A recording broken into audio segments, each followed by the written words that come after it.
Israel पर हमला। Israel को अमेरिका ने दिया झटका। जवाबी कार्रवाई पर यूएस का किनारा। वैश्विक परिदृश्य पर बढ़ती अस्थिरता ने दुनिया को हैरान कर रखा है। ऐसा लगता है कि दुनिया तीसरे विश्व युद्ध के मुहाने पर खड़ी हो। एक तरफ जहां रूस और यूक्रेन के बीच सालों पहले छिड़ी जंग अभी तक जारी है, तो वहीं दूसरी ओर कई महीनों से इजराइल और हमास के बीच चल रहा संघर्ष भी लगातार जारी है।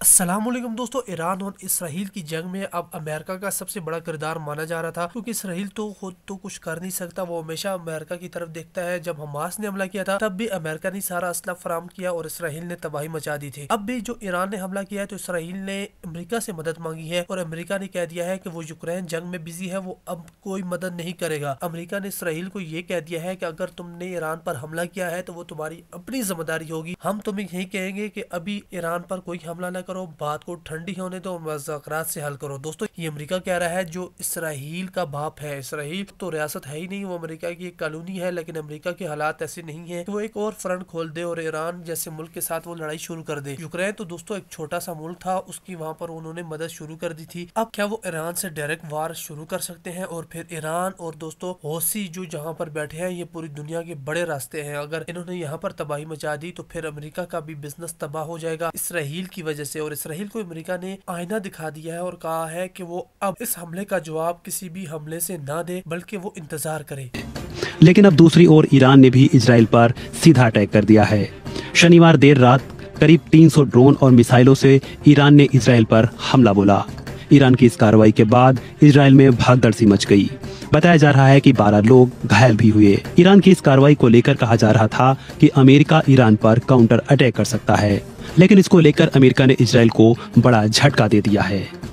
इजराइल को ईरान के खिलाफ लड़ाई में बड़ा झटका देते हुए अमेरिका ने कदम पीछे कर लिए हैं। बाइडेन सरकार ने कहा है कि यूएस ईरान के खिलाफ हमले में इजराइल का साथ नहीं देगा। भारत में इजराइल के राजदूत नाओर गिलोन ने बताया कि वॉशिंगटन इजराइल द्वारा ईरान पर जवाबी हमले का समर्थन नहीं करेगा। नाओर गिलोन ने कहा कि सबसे पहले हमें यह कहना होगा कि बाइडेन और अमेरिका इजराइल का बहुत समर्थन करते हैं, जिसकी हम सराहना करते हैं। आखिरकार इजराइल को ही अपनी सुरक्षा पर निर्णय लेना होगा। अमेरिका ने खुद को एक मजबूत सहयोगी साबित किया है।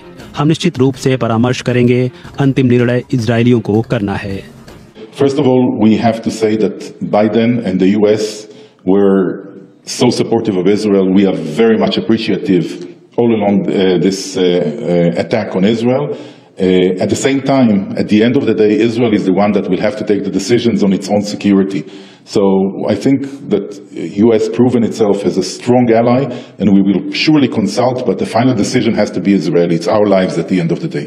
मीडिया रिपोर्ट्स की माने तो ईरान ने इजराइल पर हमले को ऑपरेशन टू प्रॉमिस नाम दिया। दरअसल 1 अप्रैल को इजराइल ने सीरिया में ईरानी एम्बेसी के पास एयर स्ट्राइक की थी। इसमें ईरान के 2 टॉप आर्मी कमांडर समेत 13 लोगों की जान चली गई थी, जिसके बाद ईरान ने बदला लेने के लिए इजराइल पर अटैक करने की धमकी भी दी थी। ईरान के सर्वोच्च नेता अयातुल्ला अली खामेनी ने इस सप्ताह की शुरुआत में चेतावनी देते हुए कहा था कि इजराइल को दंडित किया जाना चाहिए और दंडित किया जाएगा, जिसके बाद ईरान ने इजराइल पर यह जवाबी कार्रवाई कर दी। वहीं ईरान की इस कार्रवाई को लेकर इजरायली सेना आईडीएफ के प्रवक्ता डैनियल हगारी ने कहा, हमने ईरान के 99% ड्रोन मिसाइलों को रोक दिया। हमले में कुछ नुकसान पहुंचा है। ईरान ने सोचा था कि वह इजरायली बेस को तबाह कर देगा, लेकिन ऐसा नहीं हुआ। ईरान फेल हो गया। फिलहाल इस वीडियो में इतना ही। खबरों से जुड़े अन्य अपडेट्स के लिए बने रहें वन इंडिया हिंदी के साथ।